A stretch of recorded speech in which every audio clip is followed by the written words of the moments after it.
আসসালামু আলাইকুম ওরহমাতুল্লাহ। আপনি কি কখনো এমন অবস্থায় পড়েছেন যখন চারপাশে শুধু কষ্ট আর হতাশা, দোয়া করেও মনে হয় কিছুই হচ্ছে না? ঠিক তখনই মনে হয় আল্লাহ কি আমায় ভালোবাসেন না? আজকের এই ভিডিওতে আমরা জানব, যখন আল্লাহ তাআলা কাউকে ভালোবাসেন তখন তিনি কিভাবে তার তাকদিরই বদলে দেন। ইসলাম আমাদের শেখায় আল্লাহ বান্দাকে অকারণে কোনো কষ্ট দেন না, বরং কষ্টের মাঝেই লুকিয়ে থাকে রহমত, তাকদির পরিবর্তনের সুযোগ। রাসূল সাল্লাল্লাহু আলাইহি ওয়াসাল্লাম বলেছেন, যখন আল্লাহ তাআলা কোনো বান্দাকে ভালোবাসেন তখন তিনি তাকে পরীক্ষা করেন। মুসনাদে আহমদ। অর্থাৎ, যদি আপনি কষ্টে থাকেন, হতাশ হন, তাহলে ভাববেন না যে আপনি আল্লাহ তাআলার দৃষ্টি থেকে হারিয়ে গেছেন, বরং এই কষ্টই হতে পারে আপনার তাকদির বদলের দরজা। আল্লাহ তাআলা পবিত্র কোরআনে বলেন, আল্লাহ যা ইচ্ছা বাতিল করেন এবং স্থির রাখেন, আর তার কাছেই মূল তাকদির। সূরা রাদ আয়াত ৩৯। এটা প্রমাণ করে তাকদির পরিবর্তন হয়। কিন্তু কিভাবে? প্রথমত, তাওবা ও কান্না তাকদির বদলে দিতে পারে। আপনি যদি আল্লাহর কাছে কেঁদে কেঁদে নিজের গুনার জন্য ক্ষমা চান, তিনি আপনার জীবন থেকে এমন বিপদ মুছে ফেলবেন যা আপনার কল্পনাতেও ছিল না।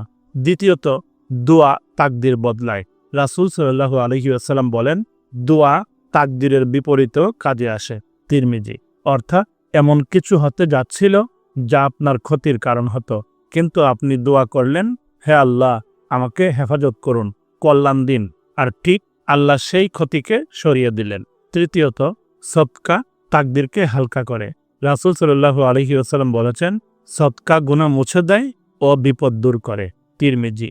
আপনি যখন গোপনে কাউকে সাহায্য করেন, আল্লাহ তার বদৌলতে আপনার জীবনের বহু কষ্ট মুছে দেন। আল্লাহ তাআলার পবিত্র কোরআনে বলেন, আমার রহমত সবকিছুকে পরিব্যাপ্ত করেছে। সূরা আরাফ আয়াত ১৫৬।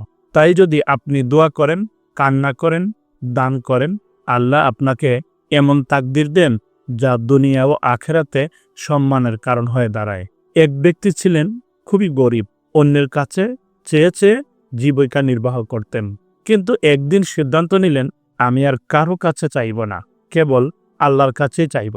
তিনি রাতে তাহাজ্জুদ পড়তে শুরু করলেন, কোরআন পড়তে লাগলেন, গোপনে দান সাদাকা সামর্থ্য অনুযায়ী করতে লাগলেন। বছর না ঘুরতেই আল্লাহ তাআলা তাকে এমন ব্যবসা দিলেন যা সে কল্পনাও করেনি। এই গল্প আমাদের শেখায়, আল্লাহ যখন কাউকে ভালোবাসেন তখন তার তাকদির পর্যন্ত বদলে দেন। প্রিয় দিনী ভাই ও বোনেরা, হতাশ হবেন না।